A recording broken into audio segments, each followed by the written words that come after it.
Welcome to meeting 115 of the House of Commons Standing Committee of the Status of Women. Before we begin, I would like to ask all members and all in-person participants to consult the cards on the table for guidelines to prevent audio feedback incidences.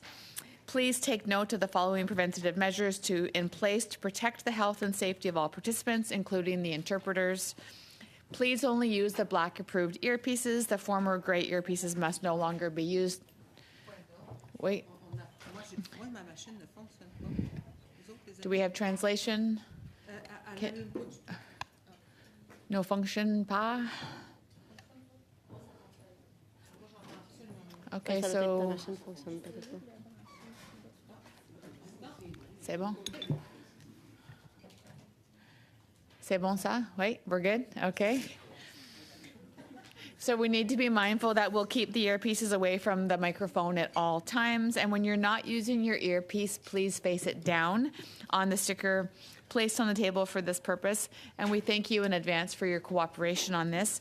And please, to all members, if you can wait until I recognize you by name prior to speaking. For members in the room, please raise your hand if you wish to speak. For members on Zoom, please use the raise hand function, and the clerk and I will be managing the speaking time. And a reminder that all comments need to be addressed through the chair. For the benefit of the witnesses, before speaking, please wait until I recognize you by name. For those participating by video conference, click on the microphone icon to activate your mic, and please mute yourself when you are not speaking. Those of you in the room, your mic will be controlled by the Proceedings and Verifications Officer. You may speak in the official language of your choice. Interpretation services are available. You have the choice of either Floor, English, or French for your earpiece. If the interpretation is lost, please inform me right away.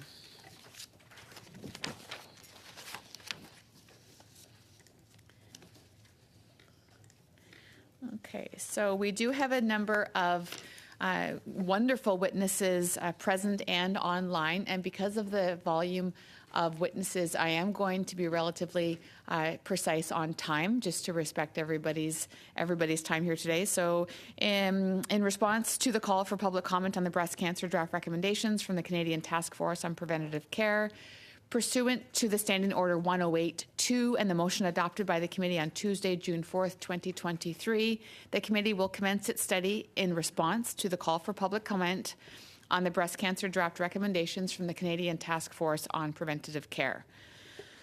So today's meeting will take place in the form of a 2-hour panel with our witnesses so that we can maximize the time on this very important topic.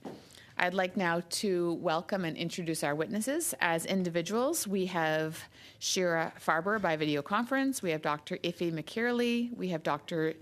Jean Seeley, Professor of Radiology, University of Ottawa, joining us by video conference. We have Dr. Moira Rushton, medical oncologists. From the Canadian Cancer Society, we have Helena Sonia, Director of Advocacy, David Renault, Senior Manager by video conference, and Sienna Van Duzen, Advocacy Manager, Prevention and Early Detection.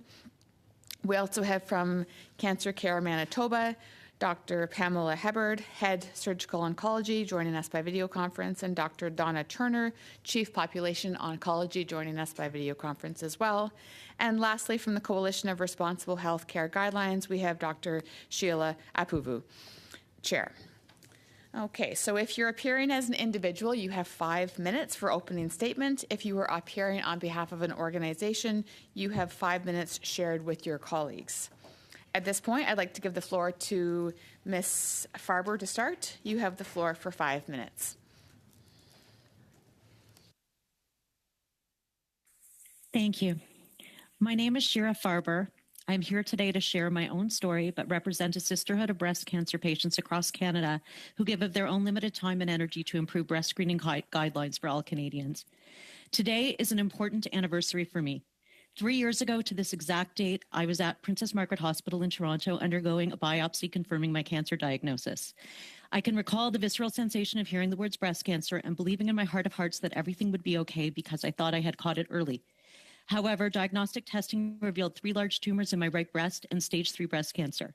what my surgical oncologist described as a cancer found not too late, but one that she wished she had found earlier. What I have learned and what the task force has not paid enough attention to in these guidelines is that stage does matter when it comes to quality of life and in reducing some of the side effects associated with more aggressive treatments. The chemotherapy I received was a dose-dense treatment, which made me so ill. I could not work and I spent most of my days in bed.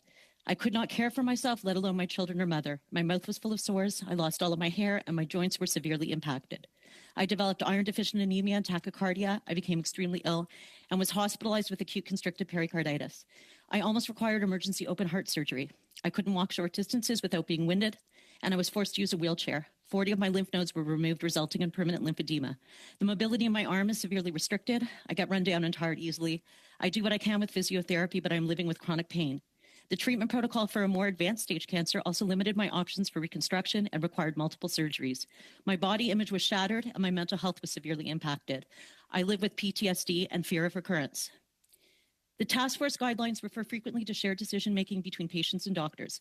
When I turned 40, I recall asking my former family doctor, who was a wonderful family doctor, if I needed to have a mammogram. I was advised that women with average risk didn't need them according to the new Canadian breast screening guidelines. I recall asking again closer to the age of 45 and receiving a similar response. I did not understand that risk factors like breast density, which can only be discovered with your initial mammogram, placed me at higher risk. I was not aware that most women with breast cancer do not have a family history. I didn't push back or self-advocate because I trusted my doctor implicitly and was fearful of the pain I had associated with mammograms erroneously. I had faced that these guidelines, if they were Canada's recommendation and those of my medical practitioner, were the gold standard and would keep me safe. Women's voices are simply not reflected sufficiently in the Canadian Task Force on Preventative Healthcare Guidelines. There is a major disconnect between what they are recommending and what actually occurs in family doctors' offices. They fail to take into account the power imbalance between doctors and patients. I speak to women with later stage diagnoses all the time. Some describe having to advocate for themselves to get a screening referral and being denied because their doctors believe they know best or are not up to date on the latest research and evidence. Some are fearful of pushing back too hard and being labeled a difficult patient and potentially losing the privilege of having a family doctor. The task force also infers one of the harms associated with screening as anxiety associated with callbacks. I would give anything in the world to experience the transient anxiety of a callback over the physical pain I have experienced and the fear I have of leaving my children without a mother or my husband without a partner. Women are resilient. We can handle anxiety with the right tools. Over the past year, I watched as the task force, while in the process of conducting an evidence review, made numerous public statements to the press on social media and lectured about what they refer to as the harms of screening. I have no faith in a process where members who claim to be objective have publicly declared and maintained their bias. When I was diagnosed with cancer, I did the same thing I did for family and friends in similar situations. I researched my doctors, I found a cancer care hospital I trusted, and I spoke to others with similar experiences. Isn't that what every Canadian woman deserves? Then why are family doctors and Canadians taking directives from non-specialists in the field of detection? Why aren't we listening to the screening experts and surgical oncologists who are at the front lines of this disease? Why aren't we learning from patients' lived experiences? Where are our voices? Canada has the ability to make this change now. We have an opportunity to give women evidence-based modern guidelines that could protect some from later stage cancers.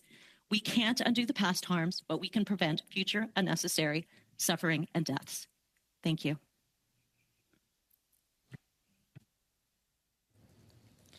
Thank you very much for that.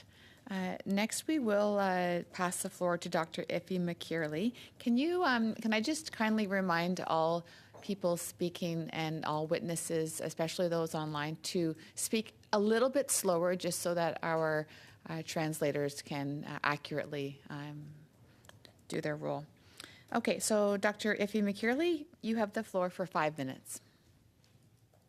Good morning, thank you.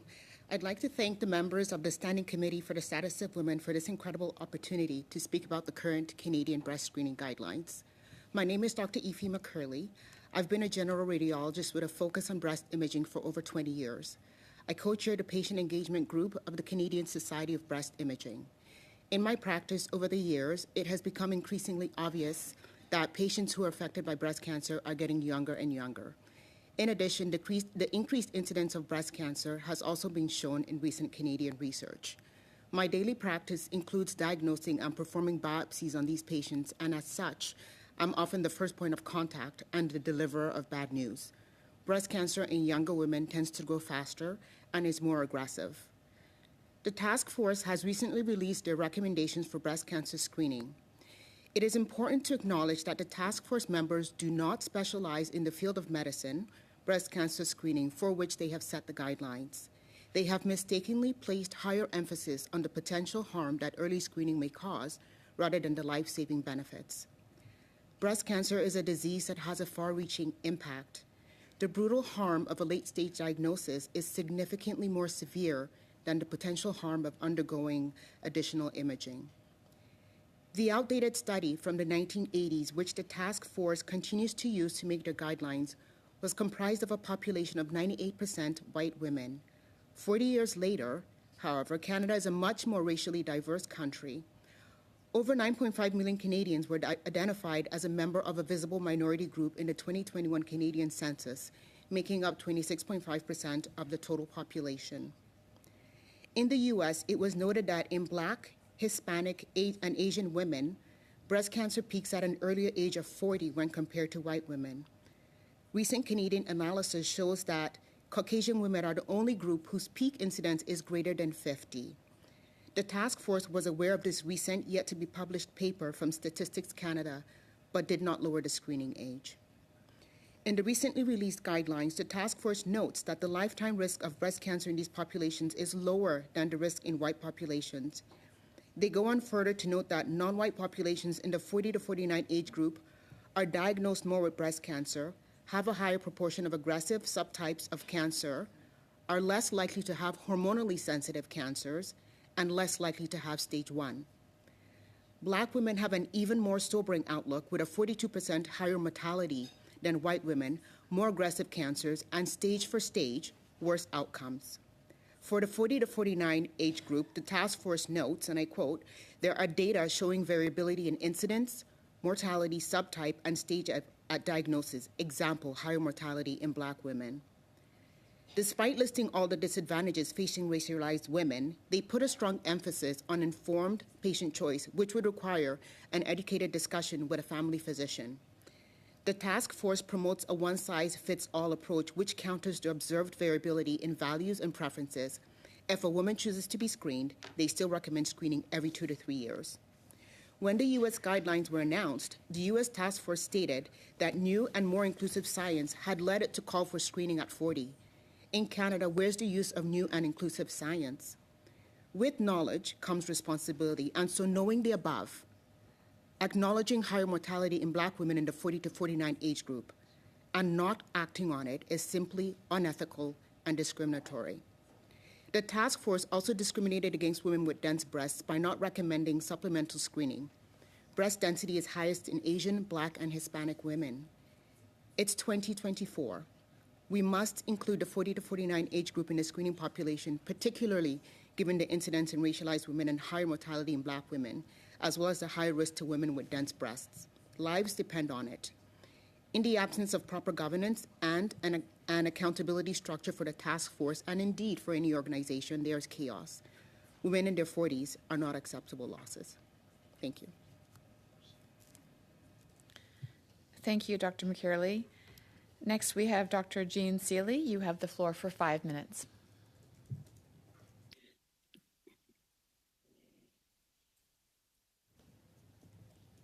Go ahead. Members of the Standing Committee on the Status of Women, thank you for the opportunity to comment on the draft Task Force Breast Cancer Screening Guidelines.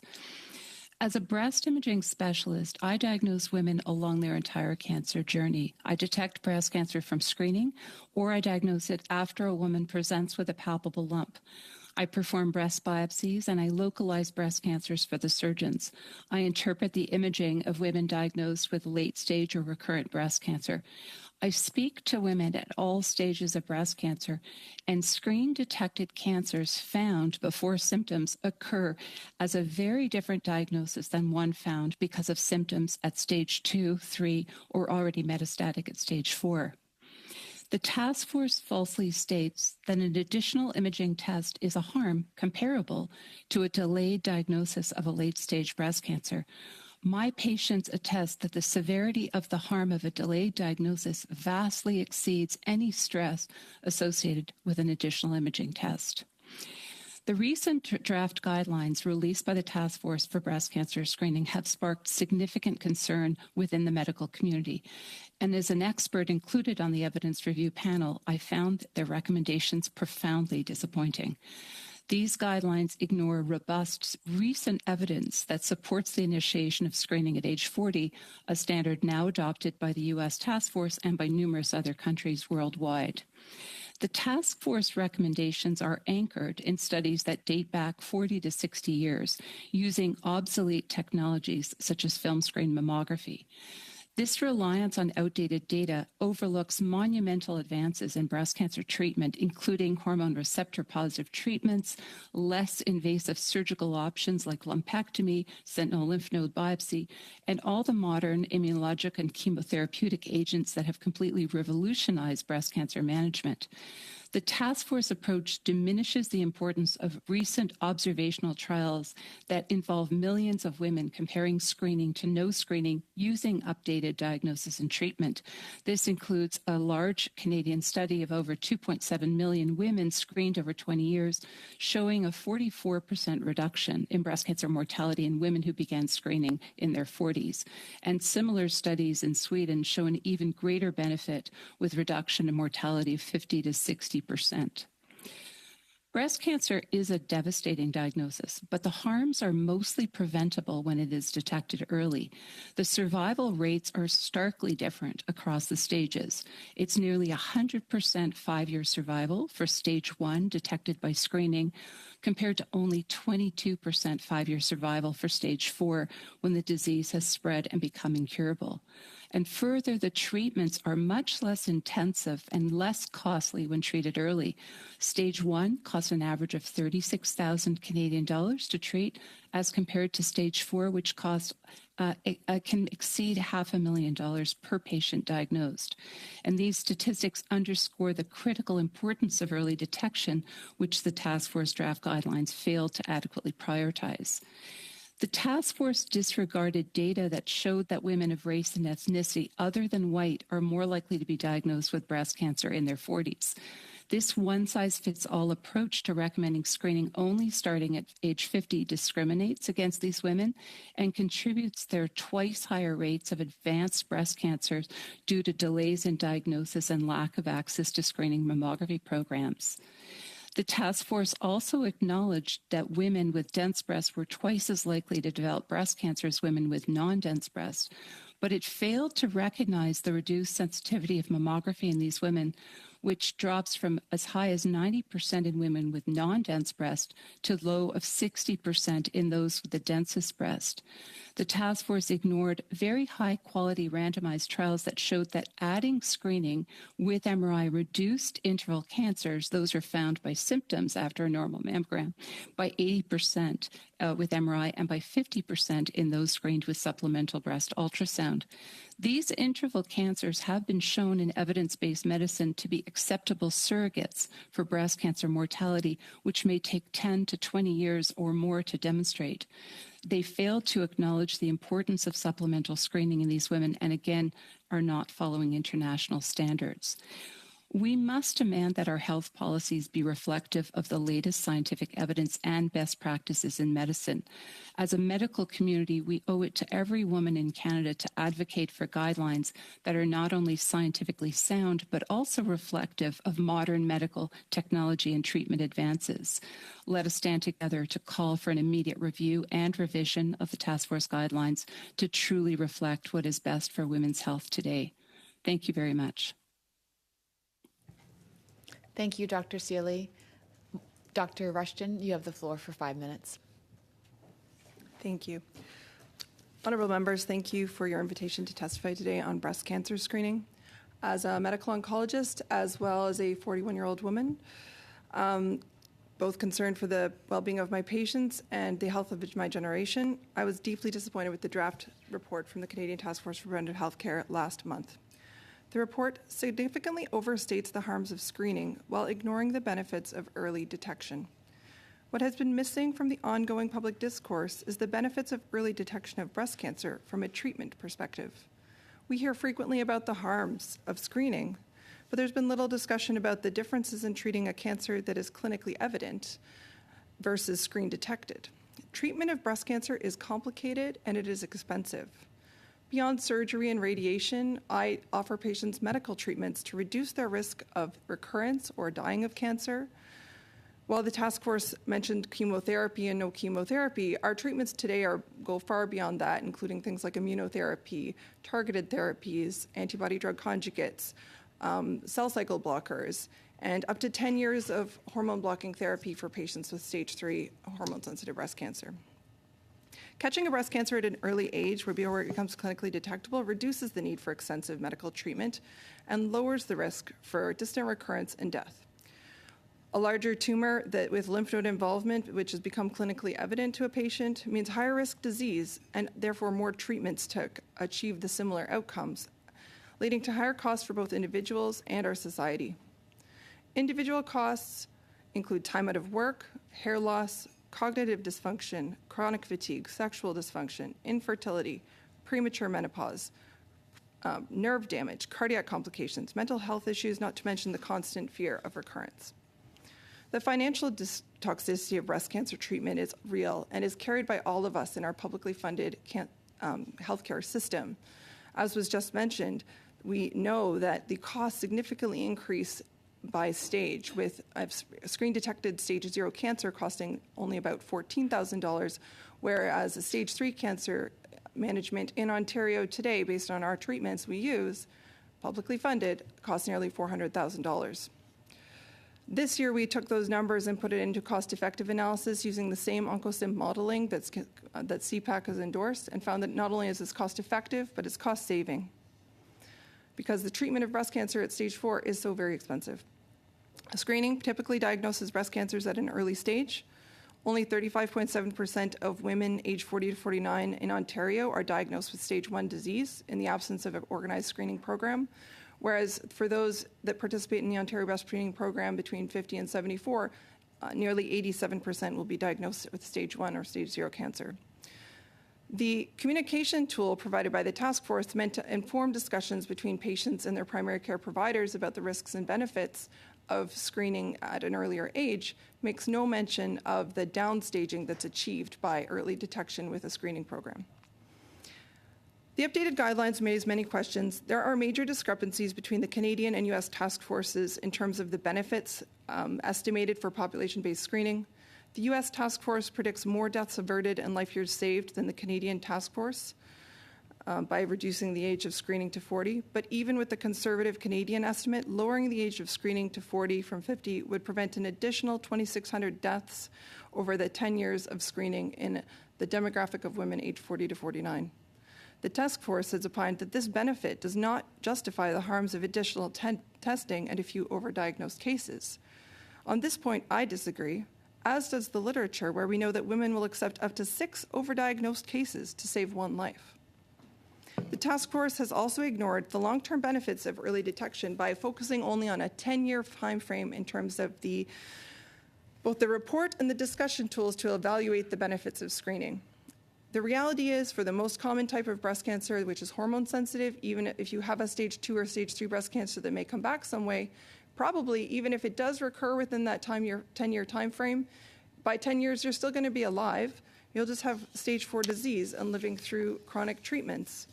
As my patients will tell you, living with cancer is not the same thing as surviving it, but the tools being provided to our family physicians make no differentiation of the 2 points.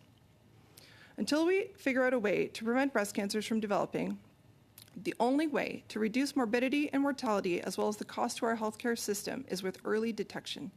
The task force has significantly minimized the risks of the benefits of early detection and has not provided transparent modeling data about downstaging that can be achieved with organized screening program. Without this crucial part of the conversation, we are only informing women with half of the story. I hope my testimony today will start a broader conversation about the harms of breast cancer treatment and the risks of delayed diagnosis. Thank you. Thank you so much, Dr. Rushton.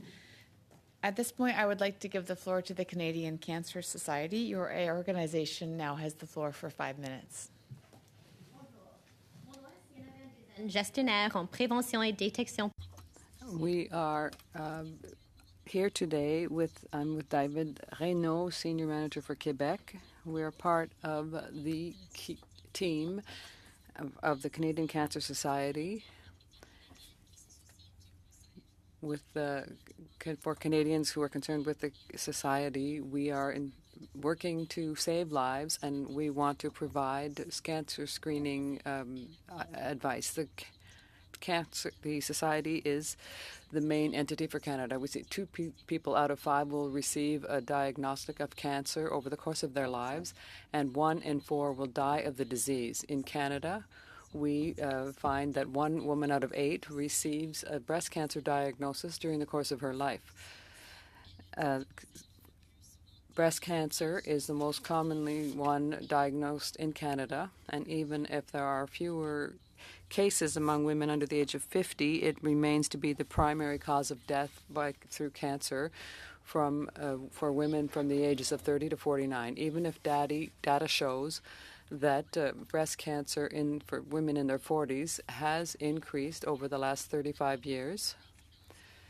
The global cases around the world and in Canada have gone down because of treatments and care that will continue to improve. And yet, international data indicates that a greater number of Black women, Spanish and Asian women who are affected with breast cancer are diagnosed before the age of 50. And moreover, they are more often diagnosed with an illness that is at a later stage than other women. And that is why starting screening at the age of 50 is an opportunity missed to have early diagnosis. There are advantages to regular screening that are systematic for breast cancer from the age of 40. This is the time to screen in order to find this cancer early when the treatments have a better chance of succeeding. We'll continue to hear from people who have been affected by breast cancer that are not represented with the current guidelines because they don't reflect their lived experience. Moreover, a national survey showed that most women supported early screening from the age of 40. Our organization supports systematic screening for women who are low risk and between the ages of 40 and 50. We also need to ensure that there are clear directives that for people who present a higher risk of developing breast cancer, such as women who have certain genetic mutations, who have a family history, or dense breast.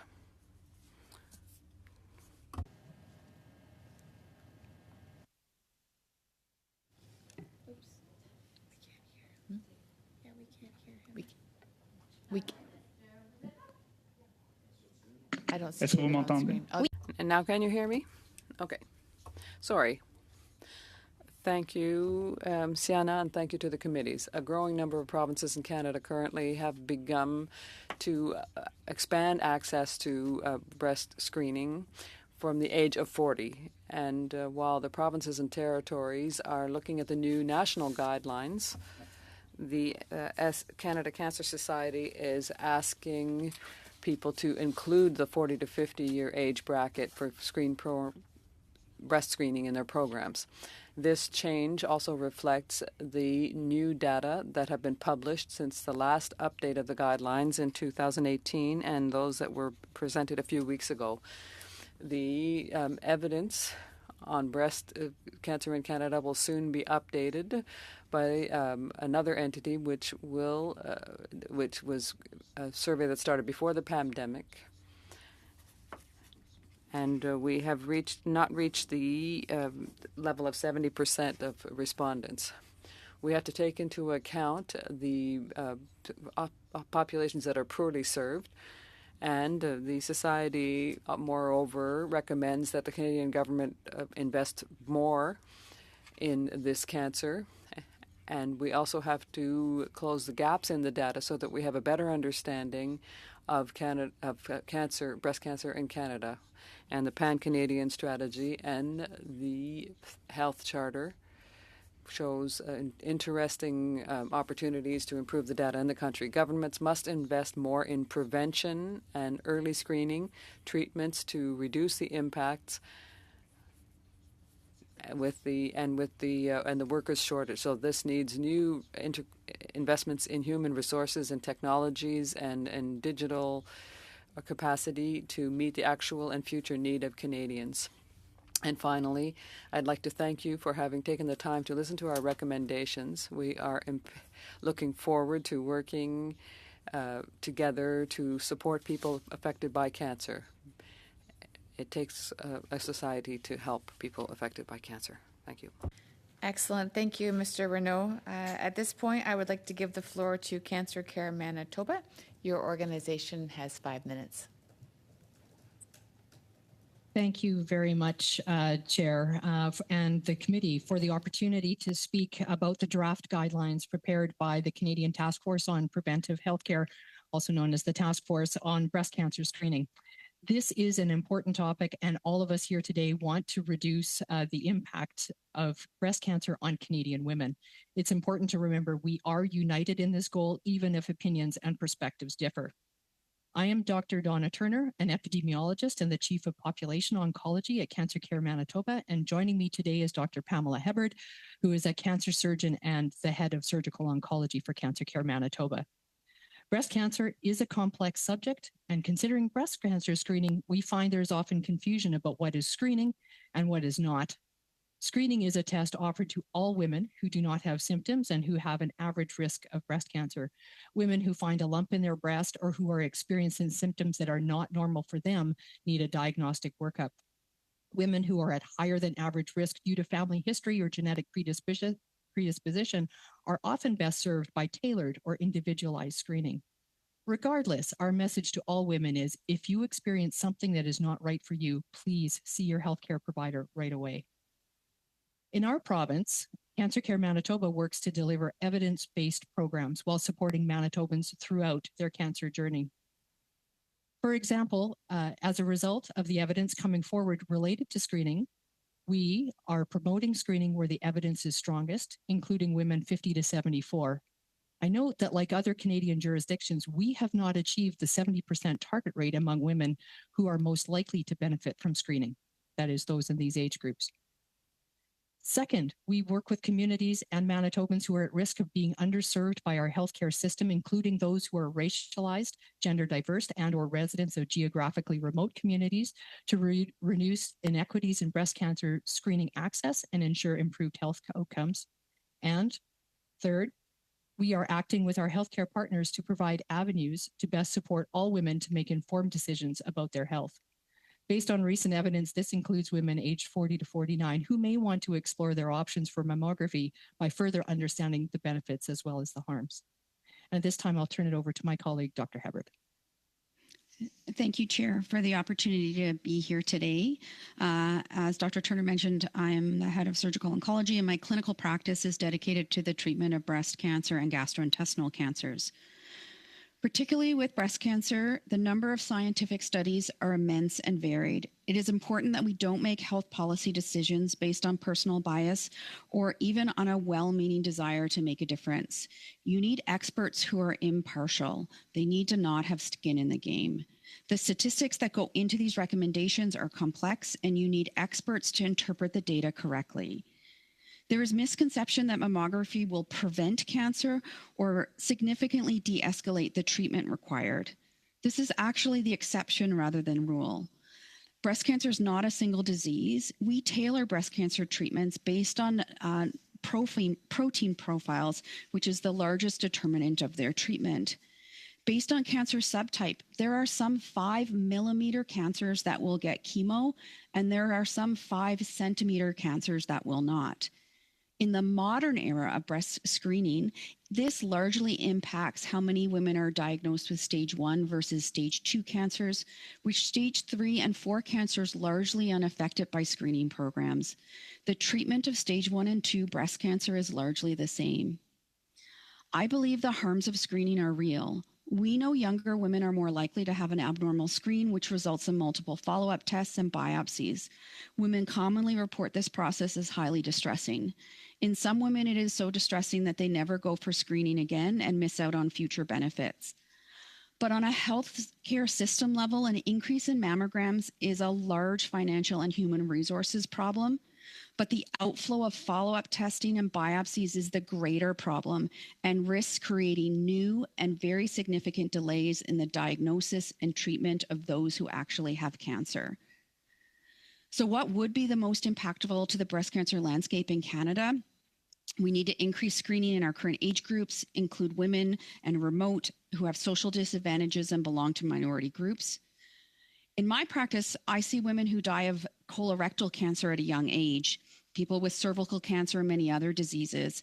And I personally see the lack of access to primary care driving more deaths in young women and young men due to this healthcare crisis. We also have too few studies on breast cancer prevention, and there really needs to be a renewed focus on this. In conclusion, I thank the committee and all the people who are here today who have a passion to improve the future of this disease, even if we see a different way forward. My final comment is that I'm a 47-year-old mother, breast cancer surgeon, and healthcare leader, and I have not personally had a mammogram because I do actually believe in the work of the Canadian Task Force. Thank you very much. Thank you, Dr. Hubbard. Lastly, we have Dr. Sheila Apuvu. You now have the floor for 5 minutes. Thank you very much. Honorable members of the Standing Committee for the Status of Women, thank you for convening this important study with such urgency. I spoke yesterday at HESA, so any resemblance between today's statement and my statement from yesterday is purely coincidental. I'm Dr. Sheila Apuvu. I'm a general radiologist with an interest in breast imaging. I founded and co-chair, along with Dr. McCurley, the Canadian Society of Breast Imaging Patient Engagement Working Group. And I also founded and chair the Coalition for Responsible Healthcare Guidelines. I speak today about my serious concerns about the recent draft guideline issued by the Canadian Task Force on Preventive Healthcare regarding breast cancer screening, recommending against screening women 40 to 49. This guideline stands in stark contrast to those provided by the U.S. Task Force, the Canadian Cancer Society, and the majority of Canadian provinces, all of which have recognized the need to lower the screening age to 40.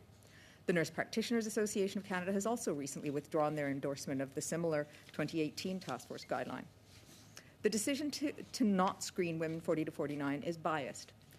The May 30th news that the task force had again refused to recommend screening for 40 to 49 was not a surprise to those of us following along with the guideline development process.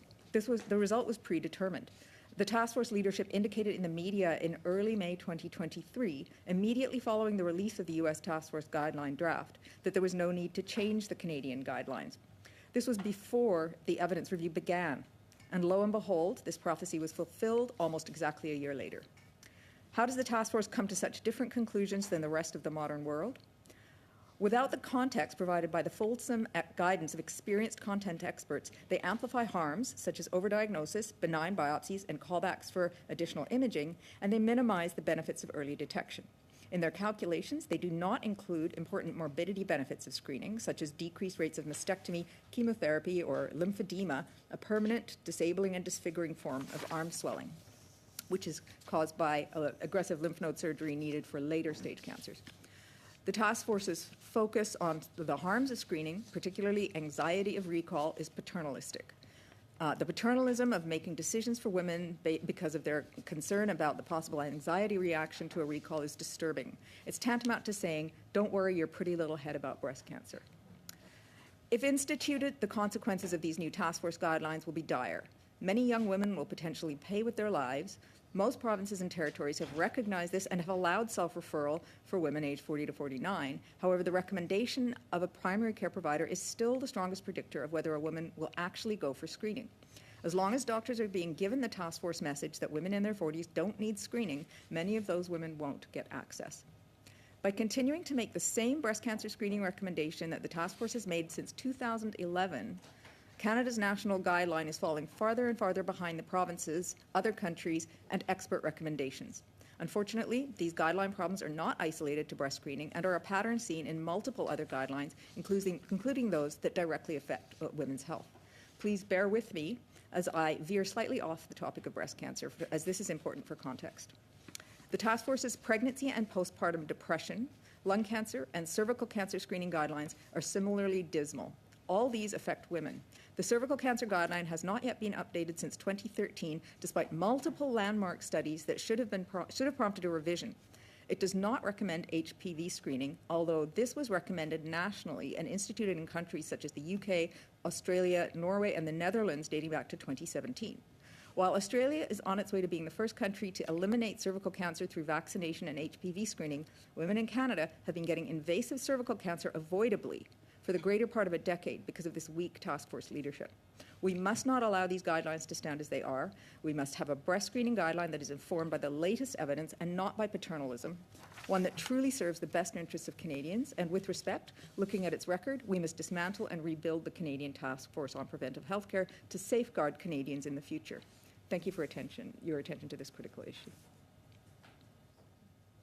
Thank you all very much for your opening remarks. At this point, we will move on to our rounds of questioning from members. I'd like to begin with Anna with the Conservative Party for 6 minutes. Thank you, Madam Chair, and thank you to all the witnesses for being here. This is an important topic, especially for women. And I have a question for Dr. Is it Dr. Sheila Apfel? Oh, I'm sorry if I mispronounced that. Can you explain to me, if someone has been adopted and they have no family history, what is the best test in ensuring the prevention of breast cancer?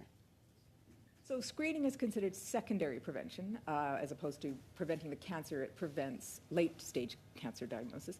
In general, we treat people who have no available family history, so whether they're adopted or estranged from their family, we treat them as average risk. And again, our recommendation is to start at 40 and screen annually until they are within 10 years of life expectancy. And my other question is, if there is a family history, and this has happened to someone I know, if there's a family history of breast cancer is detected in one of the breasts. So in Ontario, they'll remove that breast, but not the other one, because it's considered cosmetic. However, with this particular individual, 2 years after the breast was removed, she received a diagnosis in the second breast of stage 3 breast cancer. Why wouldn't they have removed both? I can't speak to Ontario, and I'm not a breast surgeon or treatment. I'm more involved with diagnosis. But perhaps I could defer to one of my colleagues who is more of an expert in that field, Dr. Rushton. Sure. So I'm not a surgeon. But I do see a lot of patients with early-stage breast cancer. The current guidelines for surveillance after a breast cancer diagnosis is to have annual breast imaging of both breasts. Having a singular breast cancer diagnosis does increase your risk of having contralateral breast cancer. So for our breast cancer survivors, our recommendation is to have annual screening mammography for essentially the rest of their lives. Typically, for a patient that's undergone treatment, they would have their first screening mammography, at least here in Ottawa. Our standard would be to do it 6 months after the completion of radiotherapy as their baseline. So it's hard to, I agree with Dr. Apabu that it's very difficult to comment on an individual case. And I think some of our guidelines have evolved over the years, and now we're doing a lot more MRIs for patients at time of diagnosis, especially if they have risk factors like Dutch breast, to ensure that there's no small contralateral lesions which are being missed. But it is currently not the standard of care to automatically do a prophylactic contralateral mastectomy because it has not been demonstrated to improve survival. The focus rather is annual screening in all breast cancer survivors, which is also a problem in our breast screening programs because in most provinces, breast cancer survivors are excluded from screening, meaning they have to go back to their primary care provider year after year to get that screening mammogram. So my question is, in this particular situation, the mother had breast cancer, 2 of the 3 siblings have breast cancers, and the doctors of the siblings have recommended that the female grandchildren, because it is a pattern, because the great-grandmother also had breast cancer, were refused by their family physician not to have the screening because they were under the age of 40. However, because they've had multiple history going back, 100 years, why would we not go ahead and do the mammogram? So family doctors in Canada go through 4 years of medical school and 2 years of residency training for their specialty. They have extremely limited exposure to any sort of education around oncology, and breast cancer is no exception. At the University of Ottawa, they get about 1 week of oncology lectures in their time during medical school, and there is no mandatory training in oncology. So it's basically delved. So this is the real biggest issue with these task force, is that the task force guidelines are about as much as a family doctor has time to understand and process. So if a big national organization recommends against routine screening, then they are not going to do routine screening because they do not have the time, and nobody has taken the time to educate them or include this in their medical education over the years. That family that you speak of should have, and if they have not, be referred to medical genetics for genetic screening. Those members of that family should be in a high-risk screening program. So would you agree that we have to put the patient care back into the patient? Because I agree with you. Doctors, we have a limited let's face it, we're shortage. There's a shortage of family doctors, a shortage of experience. But do you agree that lives are more important than skipping a step? Absolutely. I do think that this discussion around screening and health screening is an opportunity for us in Canada to think about more meaningful healthcare reform, where we can think of what are the evidence-based ways that we can help save lives, and how do we skip that step of outside of a primary care provider, because our family physicians are burning out. They do not have the capacity for us to be putting more on their plates by saying, now please have detailed risk-benefit ratios. As a government organizations, I'd really like to see the government, public health, provincial health providers providing screening programs that our patients can self-refer to, much like is about to start in Ontario in the fall, so that they can make that decision, and then they can follow up with their family discussion provider to review the results. Trying to make family doctors continually be the gatekeeper to all medical care in Canada fails so many, because even in Ottawa, about 30% of people don't have a family doctor. Thank you very much. Thank you very much. At this point, we'll move on to Sonia. You have 6 minutes with the Liberal Party. Thank you. Thank you, Chair. Thank you, all the witnesses being with us.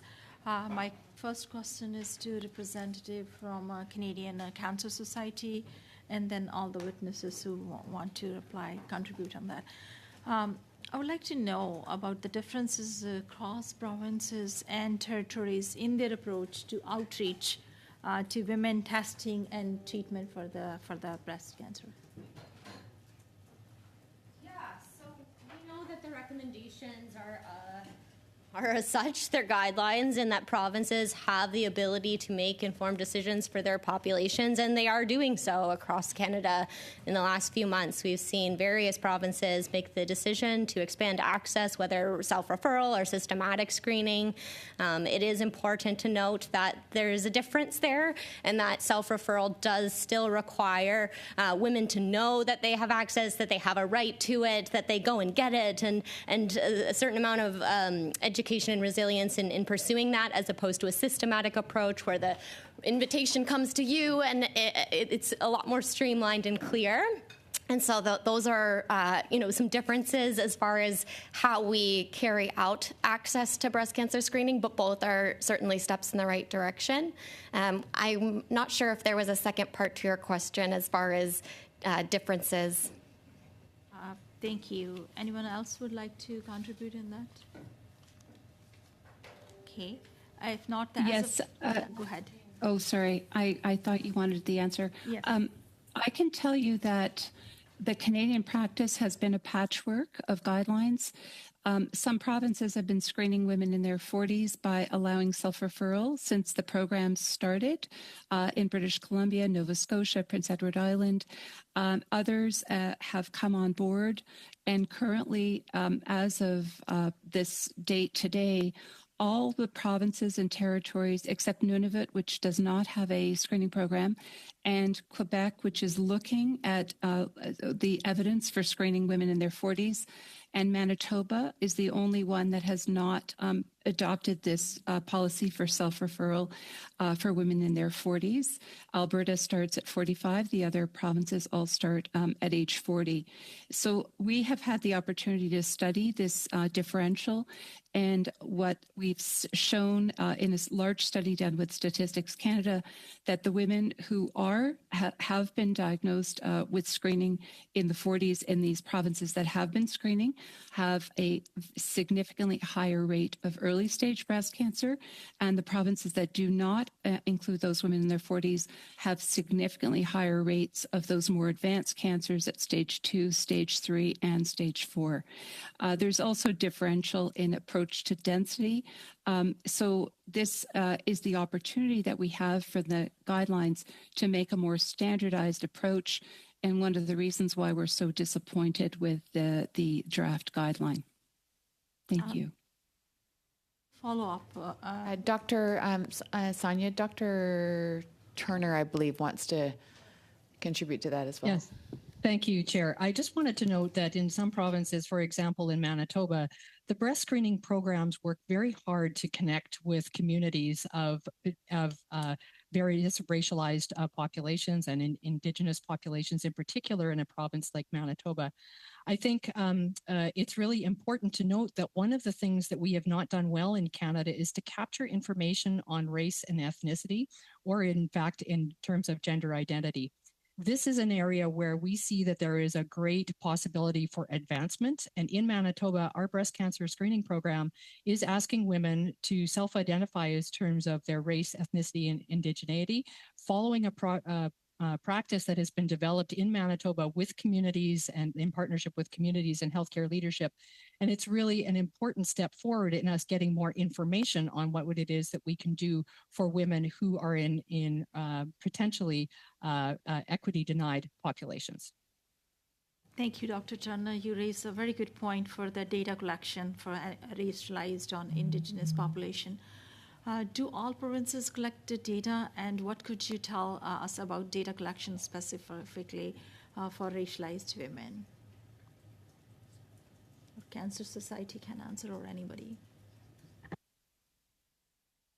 Maybe I can answer that because I was involved in a large study with Statistics Canada. Unfortunately, the data for race and ethnicity is not collected and not correlated with the method of detection of breast cancer. So we had to do a very circuitous registry adjustment and correlate it with the census data to be able to provide that race and ethnicity data. This is really a significant gap that we need to be able to collect these kind of data to be able to show the impact of screening in these women of different race and ethnicity.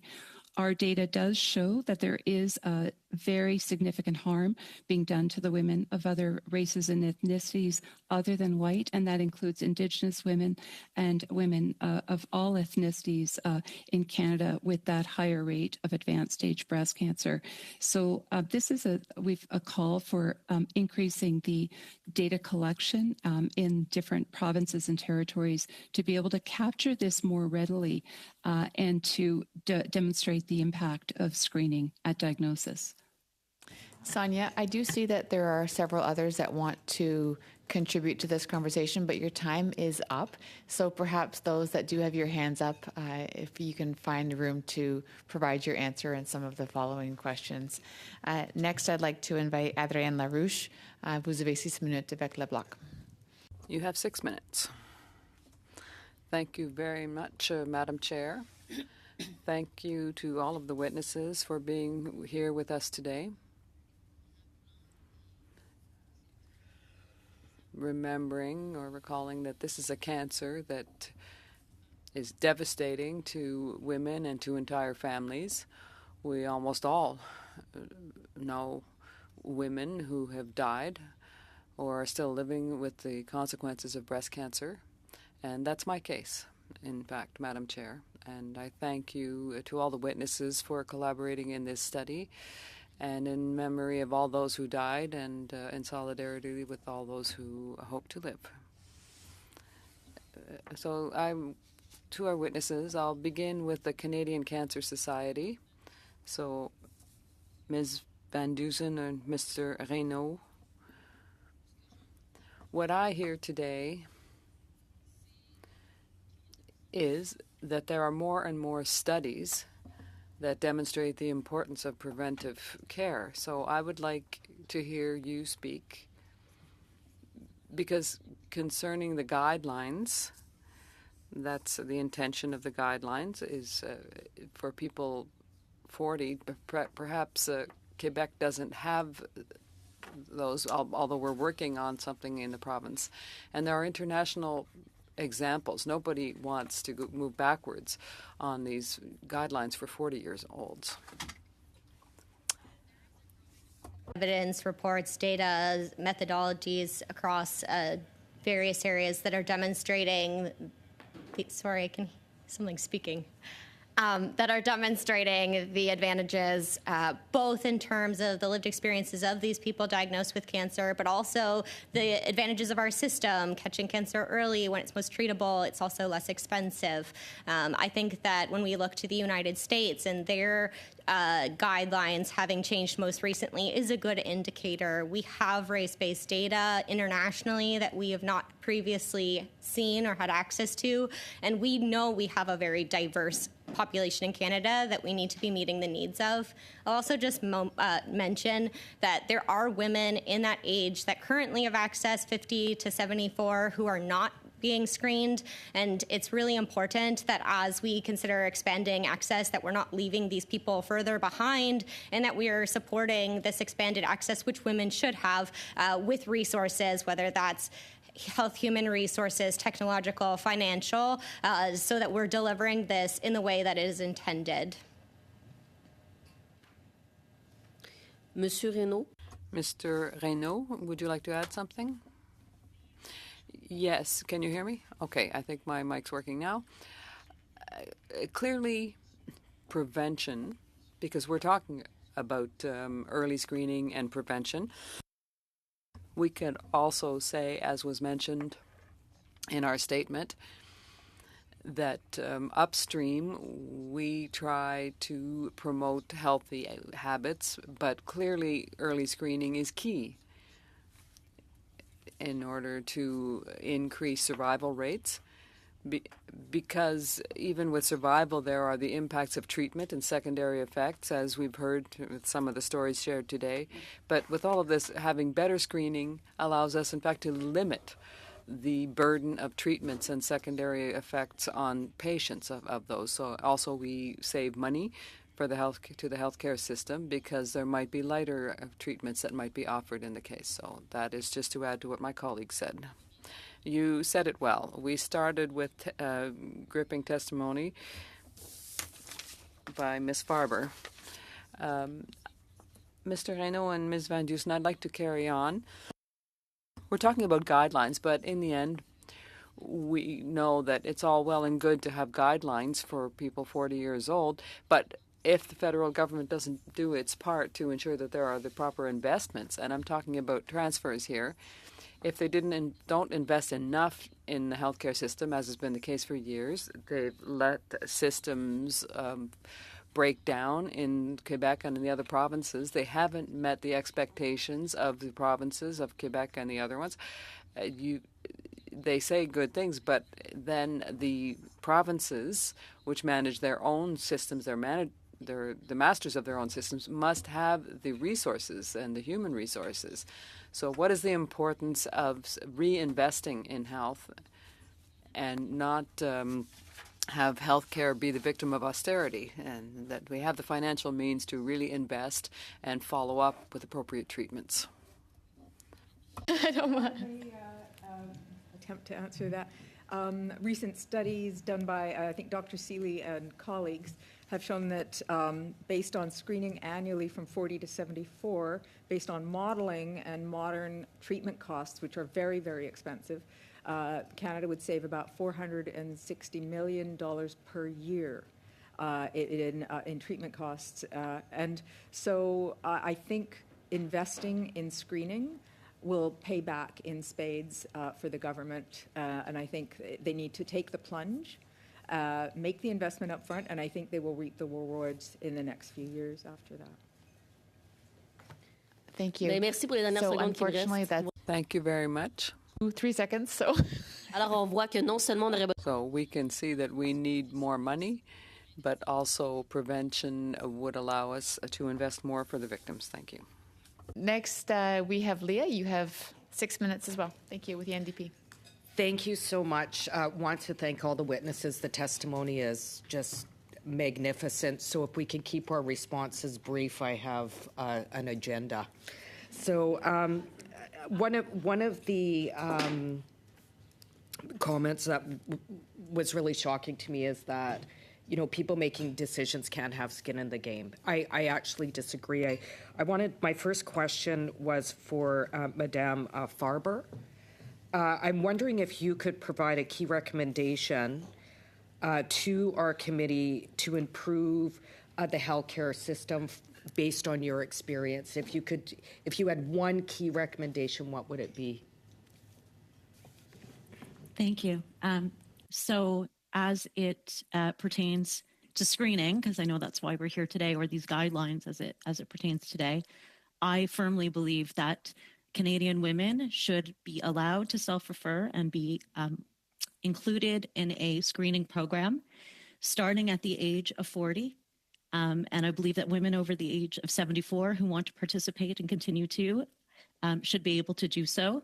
There are a lot of women in their later 70s who are in great health that would like to have the right to detect their breast cancer early too.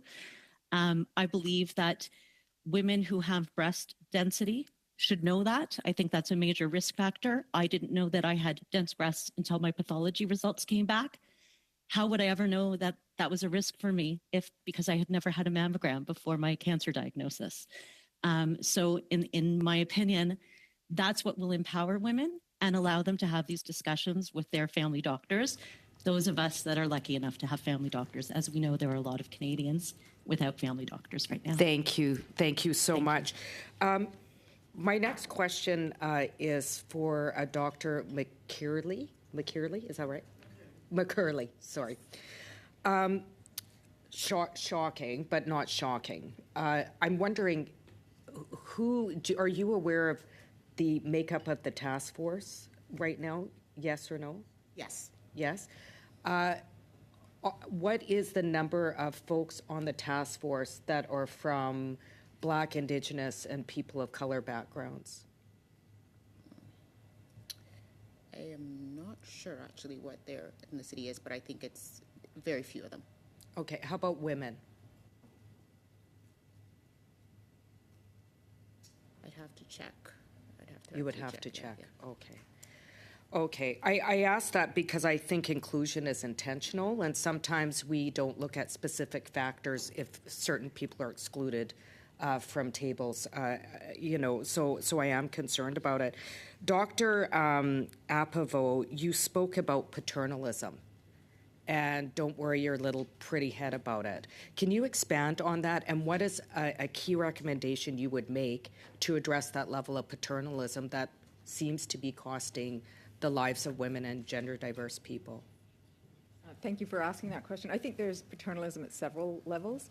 One of the most obvious is the idea that recalls are a harm that should be weighed against the possibility of an avoidable late-stage diagnosis, which may mean, harsher treatment and potential death. A recall is where somebody gets pulled over after their mammogram to go back for extra testing. I liken it to going through security at the airport, and they put your bag through there. You carry on through the X-ray, and then every once in a while they'll see something on your X-ray in your bag, ask you to come over, check your bag, and then most of the time you're not carrying anything dangerous and you can just go on your way. And that's very much similar to what the process is with mammography. A recall is not a harm. It's unpleasant. I do not diminish the level of anxiety and shock that there is in finding out you have to go back for another look, but it's transient. And the reason people are worried is they don't want to die of cancer. And that's what this is all for. We are trying to avoid people from dying of cancer. So they get worried when we call them back, but that's part of the process. And it's a lot of hard work not to die of cancer. What would your key recommendation be? My key recommendation would be to acknowledge the anxiety, but not put it into an equation where you weigh that against the potential benefits of not having late-stage treatment or potential death. It is something to acknowledge, warn people about, but it has no business in an equation. Okay, thank you. You have something to add? Yeah, I was thinking about that question in terms of knowing what the specialties of the people that comprise the task force are, particularly with your comment about having skin in the game and the bias for breast experts. I've always thought about that and wondered, what is the bias? We, as radiologists in probably most institutions out there, we're known as people that are busy and we always say no. So that skin in the game, we want what's best for our patients, and we wouldn't do anything. I think I can speak for most radiologists. We wouldn't do anything just for, I'm not exactly sure what that bias is. Is it monetary? You know, it's one thing sitting and making these guidelines and thinking one in X amount of people. It's another thing actually dealing with people individually and seeing them as people, not numbers on a paper. It's different. Yes, thanks very much, because I am concerned about the lack of data and the fact that that lack of data is impacting certain populations because we don't have the research that's needed. Going to Dr. Seeley, shocking that in Nunavut is the only territory that doesn't have breast screening. We know that, Nunavut, in terms of access to essential services, is lacking housing, often turning a blind eye to the folks of Nunavut. Leah, you have exhausted all of your time Oh, wow. and then some. I never look at the chair. She avoids looking at me. I was a little bit generous, but you have exceeded, so we are needing to move on. So perhaps that question that she was alluding to, we can incorporate it further on in the discussions. At this point, I'd like to start our second round. Dominique, with the Conservatives, vous avez 5 minutes. Merci beaucoup. Que d'intelligence. Thank you very much. Such intelligence today. We often have this, but really today around the table, we have men and women who are truly inspiring. Thank you for your presence and your testimony. I'll try to speak slowly so that you will understand me well. First of all, I'd like to say that I have had personal experience that I won't talk of here, but my colleagues are aware of it. But also, amongst my close friends, I have friends in their 30s who have had to have double mastectomies. And you're saying that more and more young women are grappling with breast cancer, and that's true. Anna spoke earlier about a case where there is cancer present in one breast and the other is healthy, that the person might decide to remove both. So we can see to what degree these can be situations that are really difficult. I was surprised this morning, and in the reading that I've done, that we talk about harms.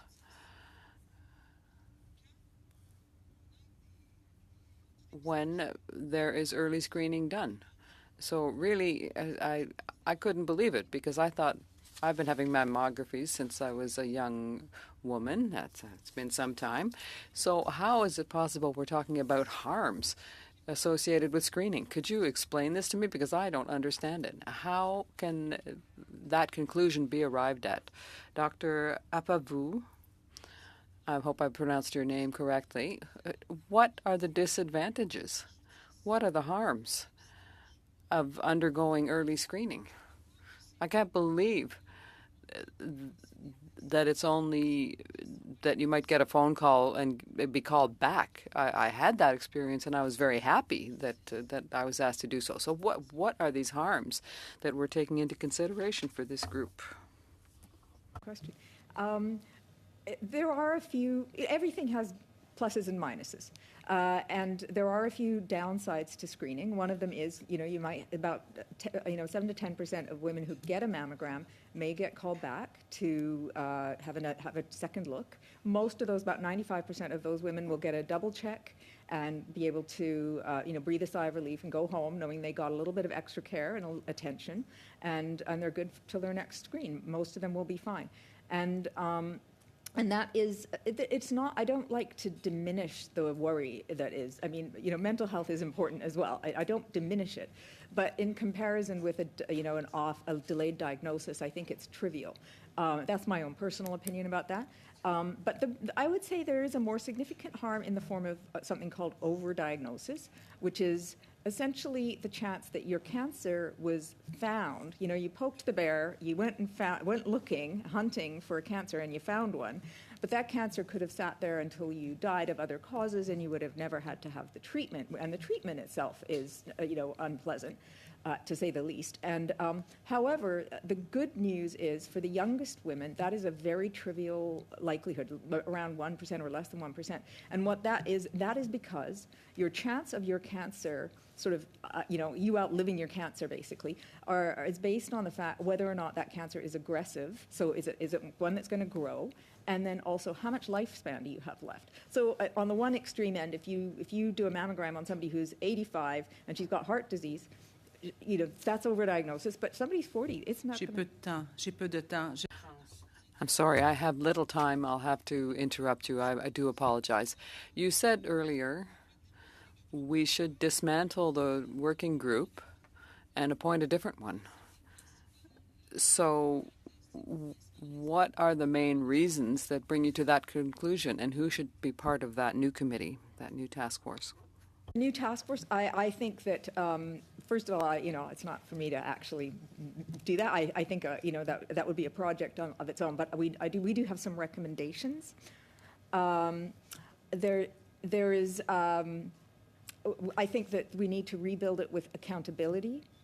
We need to rebuild a new task with accountability, with transparency, and with experts. And the idea of bias, eliminating the need for experts, is based in a logical fallacy, an ad hominem attack, an appeal to motivation, which is, as if any of you, I'm sure most of you've debated here at some point, it's really not a valid argument. Bias, everybody's got bias. There's some sort of bias in everybody, and you have to work around it. And you can't throw out expertise in trying to eliminate bias. Merci, Dominique. Oui. Thank you, Dominique. 5 minutes. I'm sorry. Okay, next we have Emanuela, 5 minutes. Thank you, Madam Chair, and I'd like to thank all of our witnesses for being here today. All of you are great, but Dr. McCurley, Dr. Rushton, and Dr. Apavu, I want to particularly thank you because I was the person who submitted your names in. And Jenny Dale was the one who had sent me your names from Dense Breast Canada. And so in honor of her and of all of the women fighting to improve the outcomes for women with dense breasts, I'd like to ask you, if there's any evidence that has come out in the last decade that you think should have been considered by the task force when putting out the report? Because in the report, it actually says that for women with moderately increased risk due to high breast density, they didn't find evidence of benefits of supplemental screening. And that's not what we heard today. So if anybody can explore that a little bit more and provide some more details, that would be great. For a first question. Yeah, go for it. I'll just start by saying, they did put it in the guidelines, and there's been a lot of research that's been done in the States to show that women with dense breasts have at least a 4 to 6 times higher risk of getting breast cancer. If you add MR to supplemental screening, I think you pick up at least 80% more cancers. That would, in a mammogram would have been normal, and if you add ultrasound, you'd pick up at least 50% more. So there's for sure some evidence to show that supplemental screening would help pick up more cancers, and that should have been factored into guidelines. Stop there. Dr. Rushton? So, in discussion with one of my colleagues, is that part of the issue with a lot of these studies is that the endpoint perhaps is not the right endpoint we need to look at. The endpoint is often a hard endpoint of survival. Instead of looking at the stage migration that we achieve with early detection, there have been, I would disagree with the chief surgeon from Manitoba who indicated that the treatment of stage 1 and 2 breast cancer is essentially the same. Historically, that may have been true, but every year we're achieving advances in systemic therapy of breast cancer where that's no longer the case. Even in the worst actor of triple-negative breast cancer, where even a small sub-centimeter no-negative tumor gets chemotherapy, one that's larger than 2 centimeters or has lymph node involvement will have immunotherapy and a more aggressive chemotherapy. Systemic therapy is really working to de-escalate treatment where we can in earlier stage disease, but also very much escalate for stage 3 disease across the board. So stage does matter, and I think endpoints matter, and that's the problem with the evidence review and the lack of expertise is that there's no one there to put it into context of what it means to treat breast cancer today. Emanuela, Dr. Hubbard would like to contribute as well. Okay. Okay. So I actually take a look at the composition of the task force. It appears that there are quite a few women. It seems like it's almost equal in women and men. However, there is only one Asian woman and one Asian man, and besides that, everybody is white. Do you think that that had any effect on what those recommendations looked like? I can answer that. I don't think there was actually any women of color on the working group that actually addressed breast cancer. I'm not sure that is. I don't think that necessarily influenced what they said. I will, grant them that they weren't making, racist recommendations because there were no people of color were in the room. But I do think that it's symbolic of a disregard for racial equity. And one of the things that I think is also indicative of that is their use of grade to elevate the ancient RCTs above the observational studies. All of those RCTs were done from the 60s to the 80s on 98% white women. And they put that evidence as the top level of evidence, and everything else, which may have been much more diverse, was given a lower importance. And so there's a systemic form of racism there.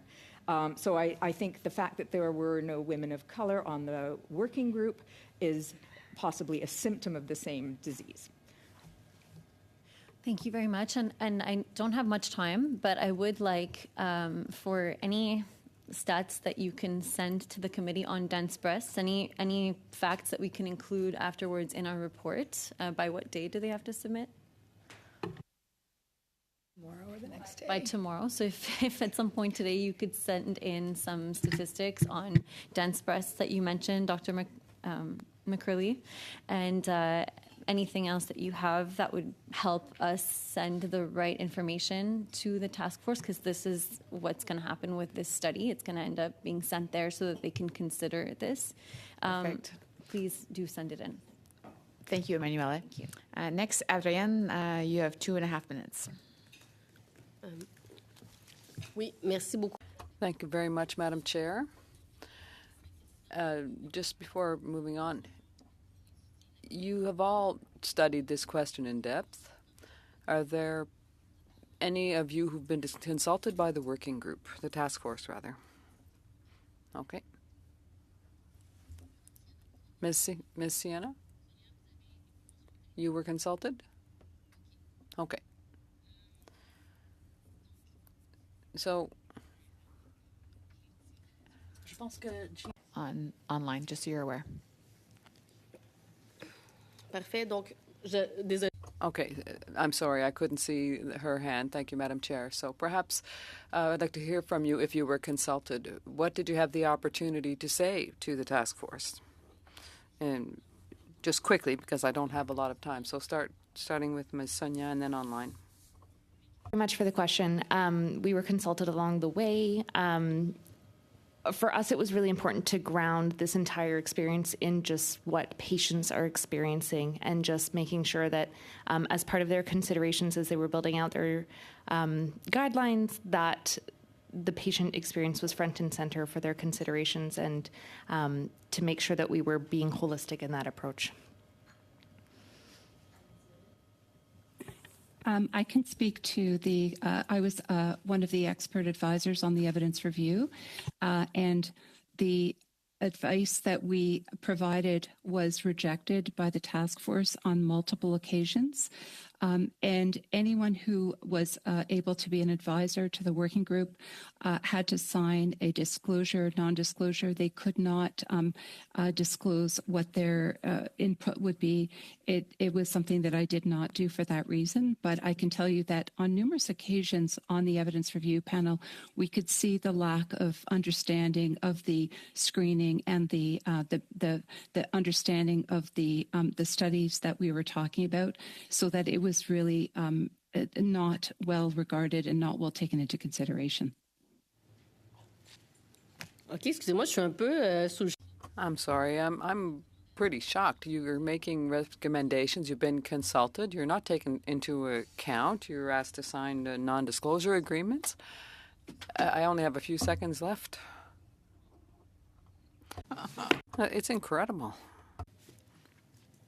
Okay, thank you, Adrienne. Leah, you have 2.5 minutes. Or 3. Just kidding, Chair. 5 minutes, Leah.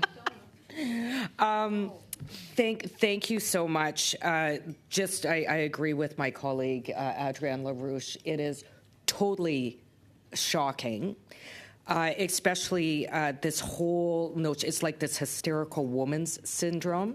We know that the healthcare system has historically reeked of sexism, which is why I asked the question. I certainly don't think that representation doesn't exclude expertise, but, to have, other folks making decisions about my body as a woman, I'd like to see some women around the table, and certainly women around the table that reflect my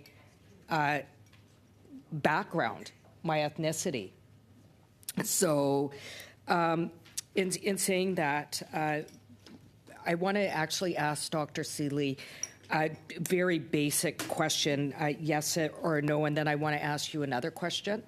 In Nunavut, do you think it's critical that they immediately implement a breast screening program?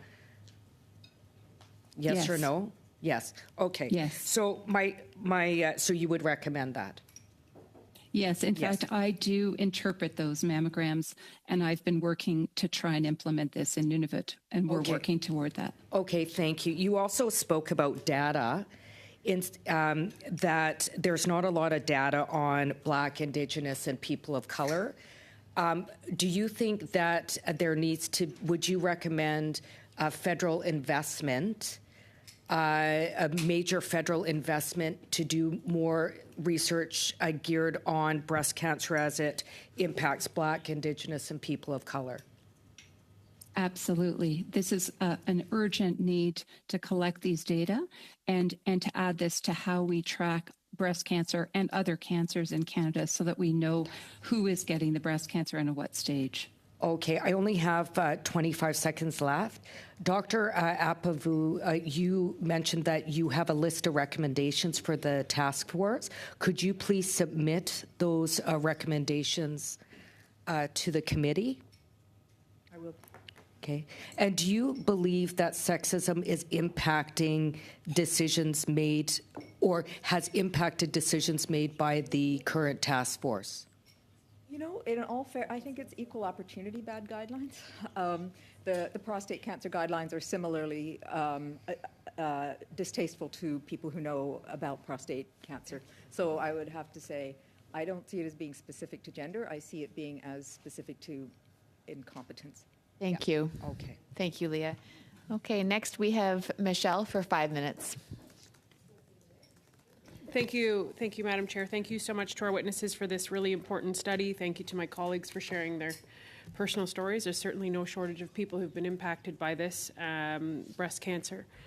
So we're trying to get some information about screening at an earlier age, and in particular 40. If I can start with Ms. Farber, who has shared her personal experience of being diagnosed. You wanted a mammogram at 40, but you were discouraged. What was the reasoning for the discouraging? So I always, when I talk about this, I want to really make it clear that this wasn't a case where I was advocating hard and my doctor denied me of something. This was something where, like every year, I go to see my family doctor, and there are certain things that we have done.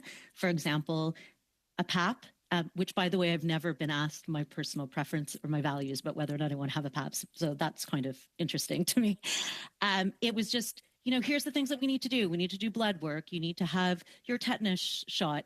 Me, do I need to have, a mammogram? I'm 40 now. And the response being no. The Canadian guidelines now say that you don't need to have one until you're 50.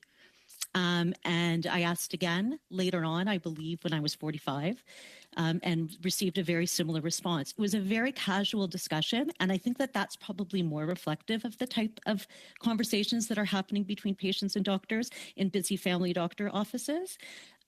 So yeah, it was just a sort of, and I was also told I had no family history, and therefore I was very low risk, which I have now found out is not true. We know that the majority of breast cancers that are found in women without a family history.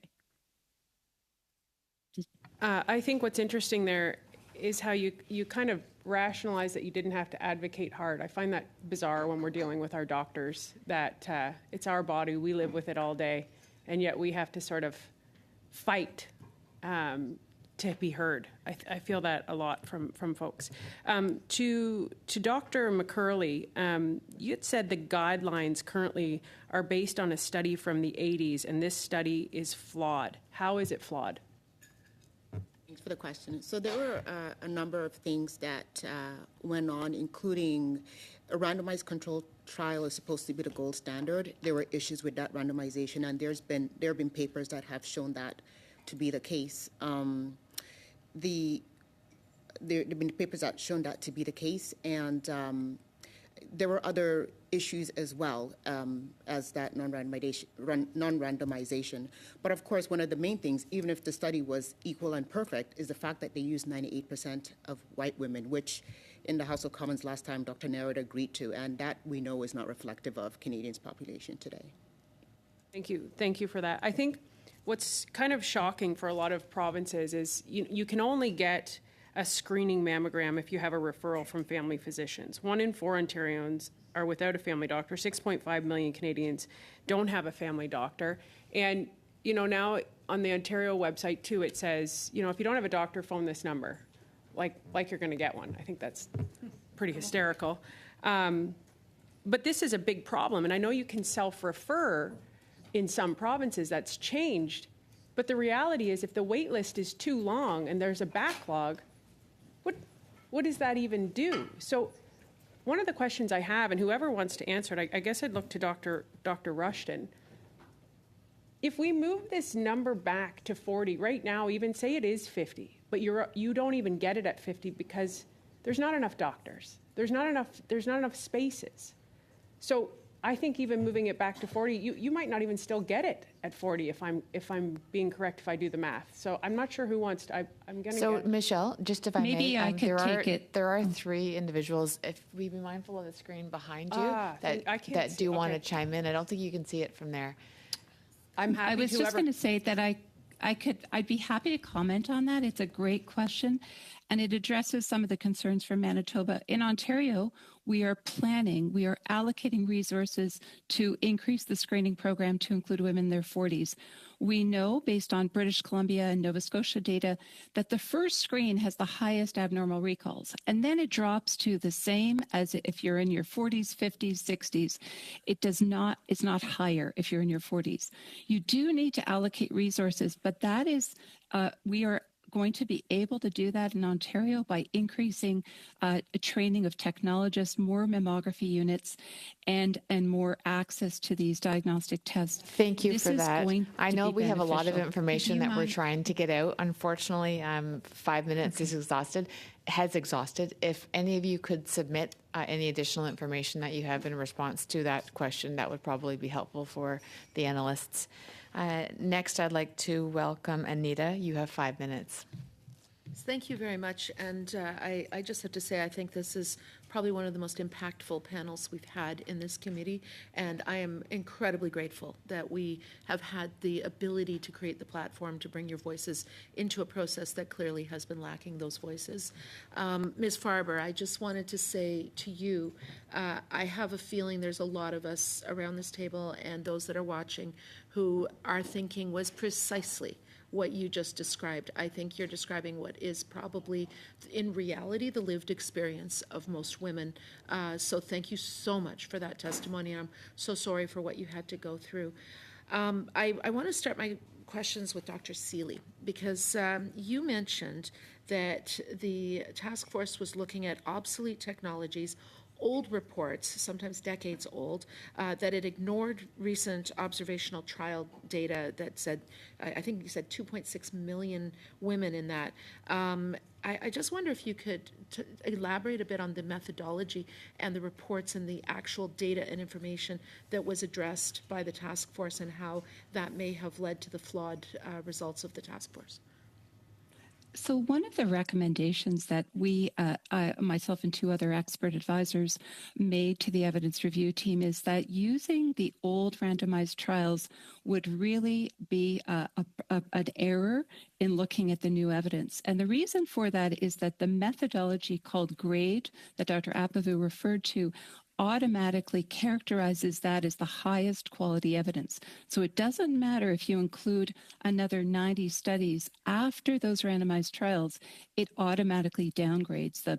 And what we showed in our evidence review is that if you looked at the observational trials, the benefit of reducing mortality was 50%. It is a huge benefit. But if you only looked at the randomized control trials, it lowered it to about 20%. So this methodology that was insisted on by the task force downgraded all of these very large, extensive trials that included more modern treatments. So that was one of the points that we had recommended that they disregarded. And you also said something briefly about that you had a non-disclosure on inputs that you would want to provide to the task force. Can you elaborate on that? Because that seems quite not transparent. So the task force had a call for experts to be consultants and advisors, but the condition of being one of those advisors had to be that you signed a form that removed any possibility of you disclosing what the process was and was involved with. These experts also were non-voting members. I decided that that was a risk I was not willing to take, but I was able to work with the evidence review team and to really see what the working group was insisting on by this evidence review. So I could see their really interference and direction that really hampered the evidence review team from doing the work that had been proposed, which was to look at the recent evidence, which was what was done in the United States. They only looked at studies from 2016 on. This protocol was not adopted by the working group, and I think is one of the reasons we have these recommendations. So in fact, there was a disincentive for experts to participate in this. That's quite alarming. I did want to go quickly to Ms. Van Dusen because Anita, and just so you're aware, Dr. Turner does have her hand up as well. I didn't know if you saw it. Okay, yeah, okay, I want to try and get to no, as of course, many as possible, but I did want to ask Ms. Van Dusen quickly about international data. You said that there was international evidence that was not taken into account. Could you explain that? We have a whole list of data that we informed our recommendations on, both in Canada and internationally, and I'd be happy to provide that. If you could actually in writing submit that. And it was Dr. Turner, I guess, who wanted to speak? I can't see. Yes, just really briefly, just did want to note that I really would encourage people to go and have a look at the task force's website.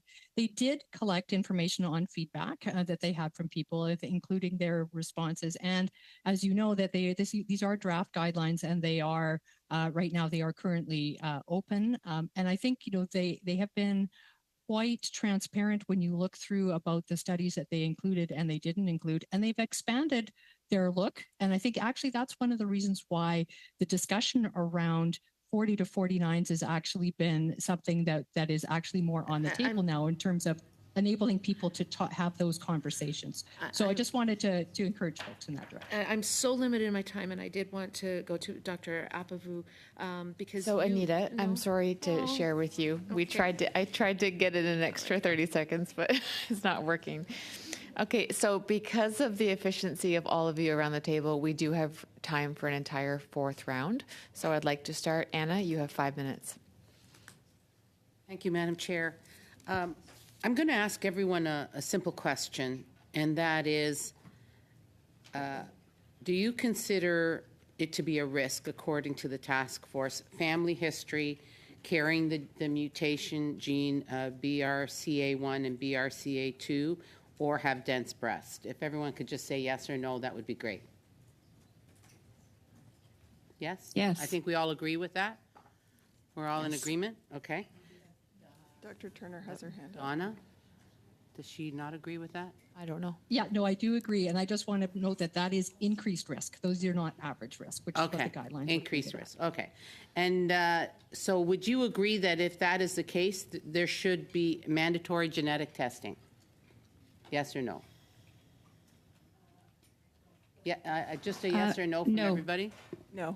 No, I think risk assessment should be done, and that's very important, but not necessarily genetic testing.